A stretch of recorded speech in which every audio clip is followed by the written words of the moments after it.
Guys, Bitcoin with Dinny here. I want to help you understand what influences Bitcoin's price, because most of the time it's not what people think, especially when they're newer and they just consume media, be it mainstream media or their own personal algorithm that they've created over years of surfing the internet using YouTube or whatever the medium is. But in the West, we consume Western media, we've got Western algorithms and sort of Western consensus, so we'll come up with Western conclusions. But then you can go somewhere like Asia and they've got a completely different narrative and completely different algorithm and completely different thesis on what's causing Bitcoin's price. Oftentimes I think it's like, does the price fit the narrative or does the narrative fit into the price? And I think most of the time it's just that the narrative fits into the price just to make people feel better and to help them think that they know what's going on. So Asian markets are insanely influential about Bitcoin, whereas you go onto Bitcoin Twitter, Bitcoin YouTube, you rarely hear anything about that happening in Asia, whereas the majority of the hash power comes from Asia, and particularly did come from Asia. So it was one of the most influential areas, but we never hear that. So oftentimes you're just whipped into a frenzy. With Bitcoin's price, if you can understand that, firstly, you've got to understand Bitcoin in a deep enough way to detach yourself from the price. The price is the short-term narrative. The fundamentals is the long-term conclusion. And an example of that is in terms of narratives. We had ESG. Some of you are here a couple of years will remember ESG. Bitcoin was bad for the environment, boiling oceans, all this other nonsense. Now that narrative is completely gone, completely disappeared, and we never hear it anymore. Why is that? Because it had its use, it served its purpose, and now we're on to the next narrative. Okay?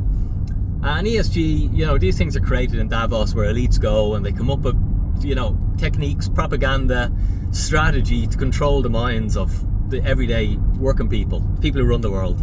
Okay, just to keep them in control, because elites feel we have to control them, we're better than them, and it's in the interest of everybody if we make the decisions and we control how they think, what they say and what they do.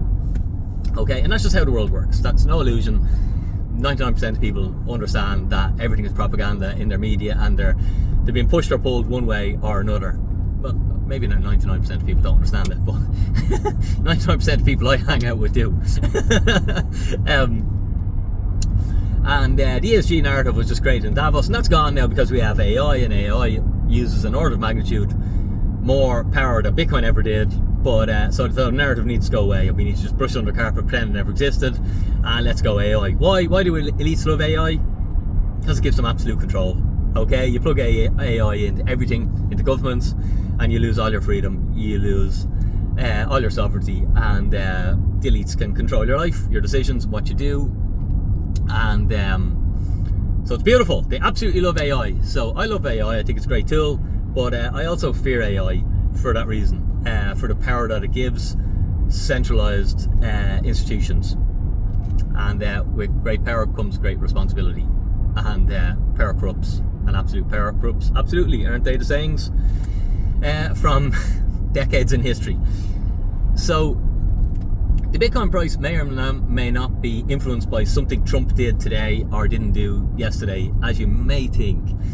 For me, a great book I recommend to people to read in Bitcoin, you should read many great books, you should take all the courses you can, give yourself a year at least to consume as much information, do as many courses on Bitcoin as you can, and learn the damn thing, and you have forever. And you're redundant to all this information, all this nonsense that most people are influenced by. They're influenced by all this stuff, and it influences them negatively to their detriment of their financial freedom, in my opinion. Nothing you hear is financial advice, just my opinions, guys. So the Block Size War is a great book because, one, it helps you understand how large Bitcoin infrastructure is, okay, and how much consideration went into rule changes or protocol changes way back in 2013 when the industry was much smaller than it is now. It also helps you understand the real world physical footprint of Bitcoin, and that's what separates Bitcoin from everything else. Okay, Bitcoin has a real world physical footprint. It has all these data centers, all this mining infrastructure, and that's what secures the network. That's what gives it so much power. And that's what decentralizes the network, is that these exist all over the planet in all different continents. Okay? And when you understand that, and you really have a deep understanding of Bitcoin, which I'm not going to go into here, I'm trying to keep my video shorter, it helps you to detach yourself from all these narratives that we're always spun. We're always pushed in one certain direction to think a certain thing, to say, oh, the price went down because X, Y, or Z, and it's rarely the instance, in my opinion.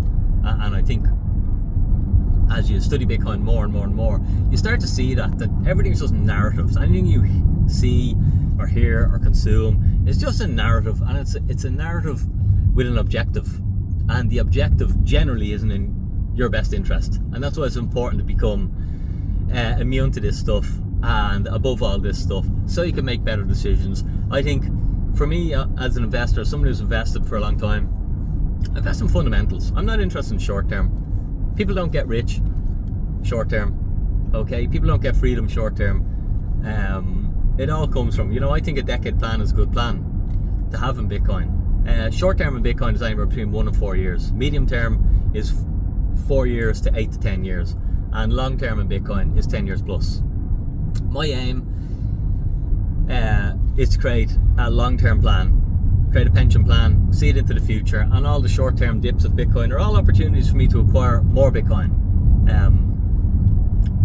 Most people weren't fortunate enough to acquire Bitcoin when it was super cheap, but I believe today it's super cheap. I believe today it's super valuable, would be a better way to maybe phrase it. It's super valuable because there's value in the asset today. Fundamentally, it's so strong, and yet the price is sort of still where the price was, a couple of years ago. I could wind back in time a few years, and Bitcoin's back to that price. So I just see huge opportunity. Hope you got some value out of this video. If you did, hit the like button, the share button, throw a comment in. And if you're ever interested in working with us, check out bitcoinwithdinny.com. We do consulting, private one-on-one, where I can work with you to help you with all your custody, your security, anything that you worry about, or just your understanding. And we also do a live community, digital community. You can find it all on Bitcoin with Dinny. Anyway, have a super day. Dinny out.